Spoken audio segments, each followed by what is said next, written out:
Hola, benvinguts al Vies Verdes. Avui en dia la bicicleta representa un mitjà de transport que ens permet arribar a gairebé qualsevol lloc, ja sigui seguint les vies verdes per anar a la feina o bé a l'escola, o bé carregant la bicicleta en un tren o un autobús per arribar-nos fins al poble veí. Cada vegada és un mitjà de transport més valorat. La bicicleta té aquests avantatges ja no només per poder disposar de la natura i de l'aire lliure, sinó també perquè ens permet estalviar-nos mal de caps de la vida quotidiana com poden ser els embussos o la dificultat de trobar aparcament en moltes ocasions. El creixent nombre d'infraestructures i la cada cop més extensa xarxa de vies verdes que recorren el territori gironí permeten moure'ns amb la nostra bicicleta d'una forma segura, allunyada del trànsit motoritzat, divertida i beneficiosa tant pel medi ambient com per la nostra salut. Les vies verdes de Girona són una alternativa de mobilitat, ja que la utilitzen moltes persones. Gràcies a les expansions que el Consorci de les Vies Verdes està realitzant al llarg de la demarcació, és cada vegada més fàcil fer servir la bicicleta per arribar al punt que vulguem.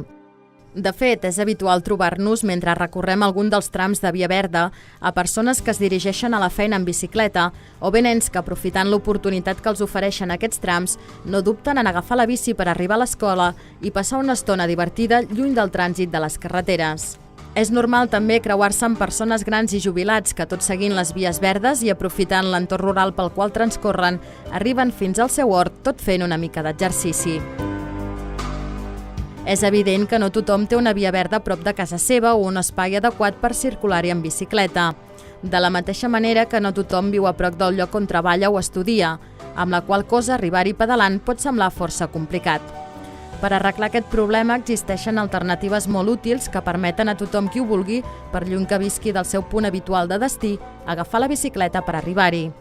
Una gran manera de moure's en bicicleta per llargues distàncies és combinant aquest nostre mitjà amb el transport públic, doncs avui en dia se'ns permet carregar la bicicleta tant en trens com en alguns dels busos que recorren el territori gironí. D'aquesta manera podem acostar-nos fins als nostres destins, tot salvant les llargues distàncies però sense deixar de portar la bici.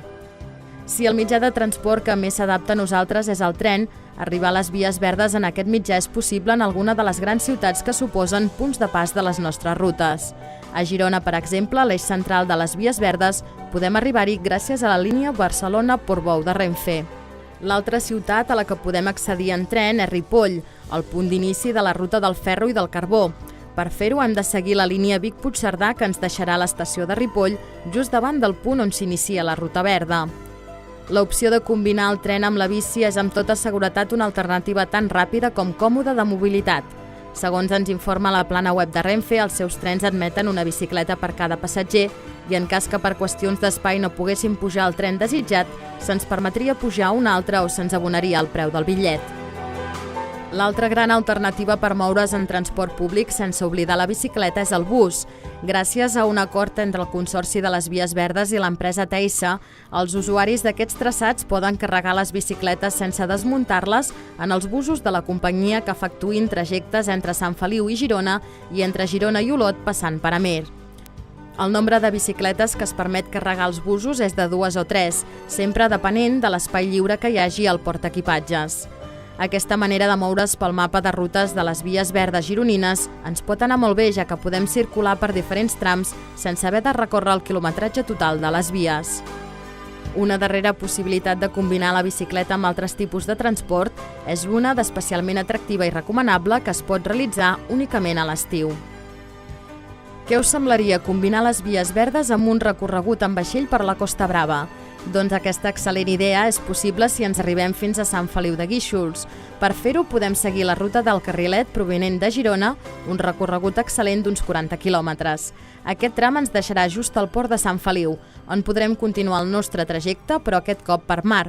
El vaixell al qual podrem pujar sense problemes amb les nostres bicicletes ens conduirà fins a Blanes, on si volem podem agafar el tren per tornar a casa i completar així un dia rodó. Ja veuen que d'opcions i solucions per moure'ns en bicicleta no en falten. Gràcies a totes elles, la bicicleta es pot convertir en un nostre mitjà habitual de transport i les vies verdes en una alternativa quotidiana a la nostra mobilitat. Avui en dia, doncs, la bicicleta ja no només s'utilitza per fer esport. Potser relacionar-la amb un dia diari de feina, amb un maletí ple de papers, una corbata i una camisa, ens resulta una mica estrany. Però si donem un cop d'ull a les vies verdes, ens n'adonarem que la roba d'esport és cada vegada menys imprescindible per anar en bicicleta. I és que els avantatges de moure'ns amb aquest transport són més dels que ens podem arribar a imaginar. Potser si els dic que moure's en bicicleta és més sa i econòmic que utilitzar un altre transport, molts estarien d'acord amb mi. Però i si també els dic que pot ser més ràpid que anar amb cotxe, autobús o fins i tot amb moto? La plataforma Mout en Bici, juntament amb l'Associació de Naturalistes de Girona, organitzen cada any l'anomenada Cursa de Mitjans, on una bicicleta, una moto, un cotxe privat, un bus i un ciutadà a peu recorren un mateix traçat de la ciutat de Girona en una cursa on es valora quin és el mitjà més ràpid dins la ciutat. La darrera cursa de mitjans es va celebrar el passat mes de setembre i va portar els diferents mitjans que hem anomenat a recórrer el tram que separa el Centre Cívic Ter i la plaça Catalunya de Girona.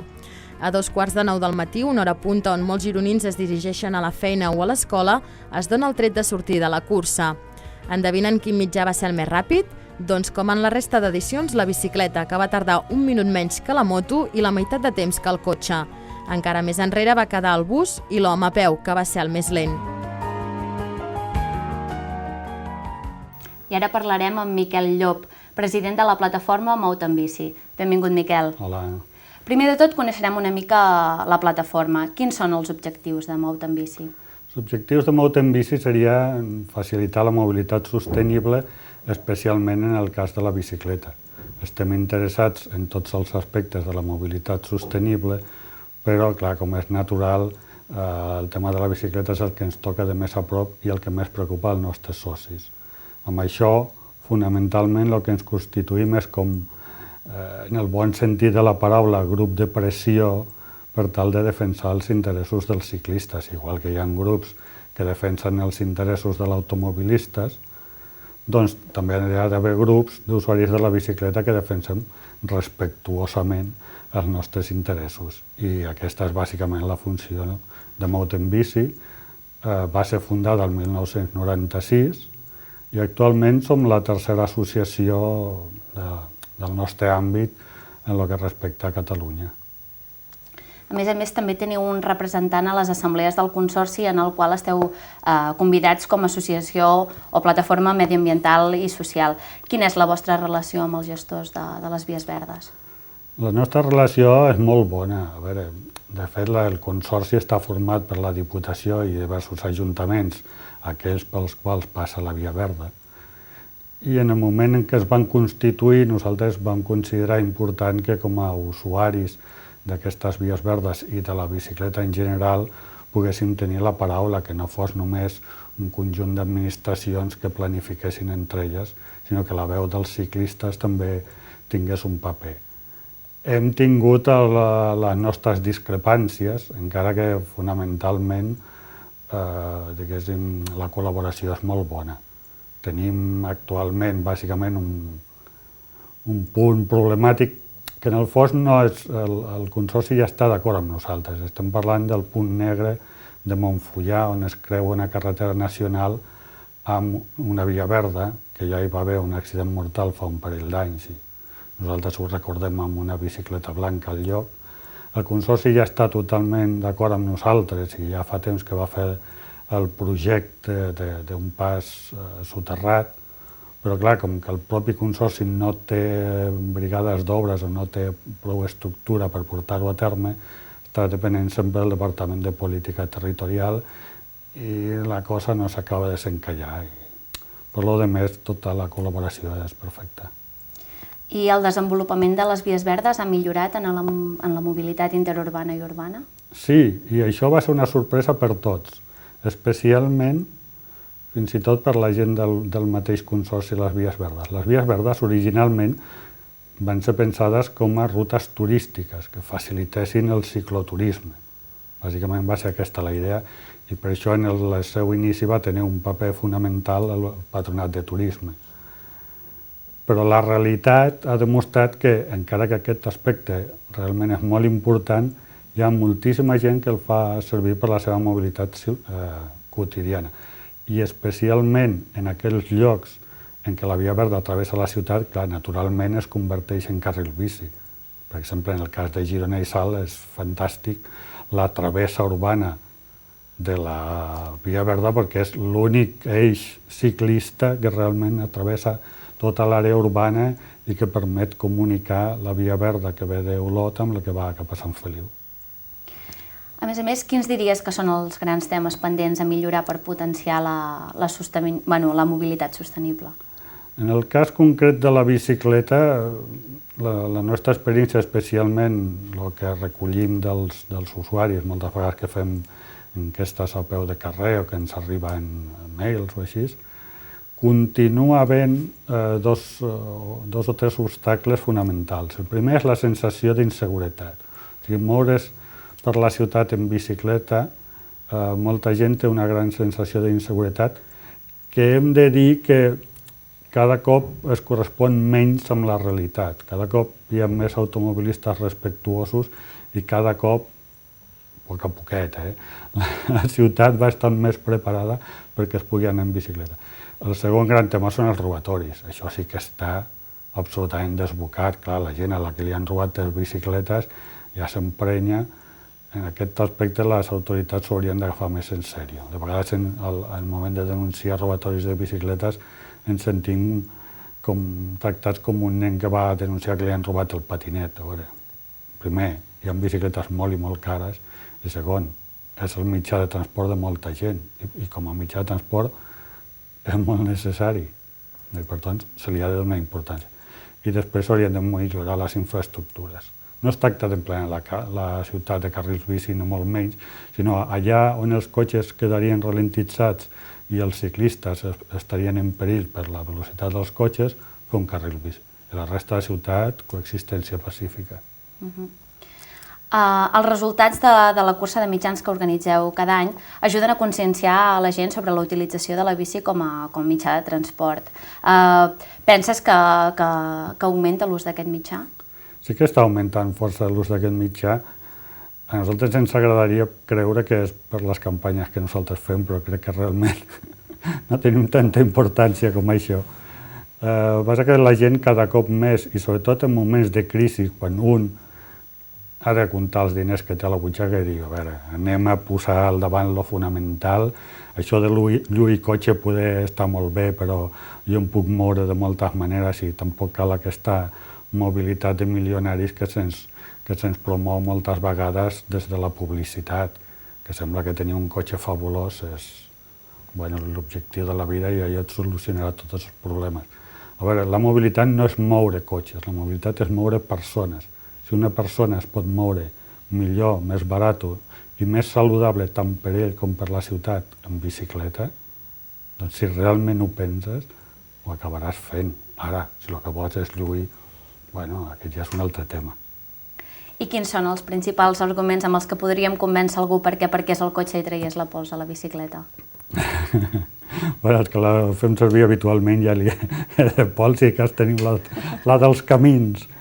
El principal objectiu, doncs aquest mateix que comentàvem ara, o sigui, realment els dos vehicles més ràpids per moure's per a la ciutat són la bicicleta i la motocicleta. El que no té sentit és estar movent un tot terreny de 2 tones i un armari amb rodes total per fer 4 cantonades. Això és absurd. La primera opció, sobretot en ciutats mitjanes petites, hauria de ser l'anar a peu i la segona, anar en bicicleta o el transport públic. L'altre és antieconòmic, antiecològic i és millor tant per la salut de la persona com per la salut de la ciutat i del planeta en general que ens moguem tots d'una forma raonable. No es tracta de fer cap esforç, en absolut. No és dir, com que sóc ecologista faré l'esforç d'anar en bici, no. Sàpiga que serà el sistema més ràpid, més econòmic, més saludable. Ara, si vostè el que està parlant és d'altres consideracions que no són aquestes, després en podem discutir. Però fent servir la lògica, aquest és el millor sistema. Bé, doncs moltes gràcies, Miquel, per haver estat aquí amb nosaltres. I nosaltres ara seguim aprenent més coses sobre les vies verdes. Una altra important entitat catalana que treballa per la promoció de la bicicleta com a mitjà habitual de transport és el BAC, sigles de Bicicleta Club de Catalunya. A la seva pàgina web, www.bac.info, ens podem assabentar de totes les accions i campanyes que l'associació està duent a terme. Tot xafardejant per la seva casa virtual podem trobar enllaços molt interessants com la iniciativa Amb bici a la feina, una pàgina on persones d'arreu de Catalunya que es desplacen habitualment en bicicleta fins als seus llocs de treball expliquen els nombrosos beneficis que els aporta i de passada trenquen uns quants tòpics per acabar-nos de convèncer de provar-ho. L'estalvi de temps, arribar de més bon humor a la feina, l'estalvi econòmic i fins i tot estalviar-se d'anar al gimnàs. Són d'alguns dels beneficis que surten a la llum de la llarga llista que podem trobar en els diversos testimonis. Ara tenim amb nosaltres el senyor Emili Mató, gerent del Consorci de les Vies Verdes de Girona i usuari habitual de la bicicleta. Benvingut, Emili. Moltes gràcies. Fa uns anys ens pensàvem que la bicicleta estava només associada a fer esport, al bon temps, a un cap de setmana i sobretot a la mainada. Creu que aquest punt de vista ha canviat? Doncs sí, ha canviat i ha canviat molt, no? O sigui que és cert que no fa gaires anys la bicicleta era associada a l'esport, al joc per la mainada, etc. Especialment aquí, evidentment, perquè hi ha alguns països, com per exemple Holanda, en què no ha deixat de ser mai un mitjà de transport habitual utilitzat per desplaçar-se per la ciutat o per als voltants de la ciutat. Però aquí sí, aquí havia deixat de tenir aquesta funció. En bicicleta per la Via Verda gairebé cada dia. És així com vostè es desplaça a la feina? Doncs sí, cada dia no, perquè necessito alguns dies utilitzar el vehicle, el cotxe, per anar a poblacions allunyades, a Ripoll o Sant Feliu de Guíxols, però sí que 2 o 3 dies a la setmana vinc des de Cassà de la Selva, el poble allà on visc, fins aquí a Girona, per tant faig 15 quilòmetres d'anada i de tornada amb la bicicleta. Algun dia també ho combino amb el transport públic, en aquest cas amb l'autobús. Teissa té un conveni amb Vies Verdes que permet carregar la bicicleta en els trajectes que passen a prop de les Vies Verdes, i per tant intento fer com a mínim 4 o 5 viatges a la setmana en bicicleta, sí. I què l'anima a deixar el cotxe a casa i utilitzar la bicicleta? Moltes coses, especialment el tema salut. El tema salut jo penso que és molt important. I no només salut física, és a dir, no només que tonifiques la musculatura, que respires millor, respiro millor que abans de fer exercici sovint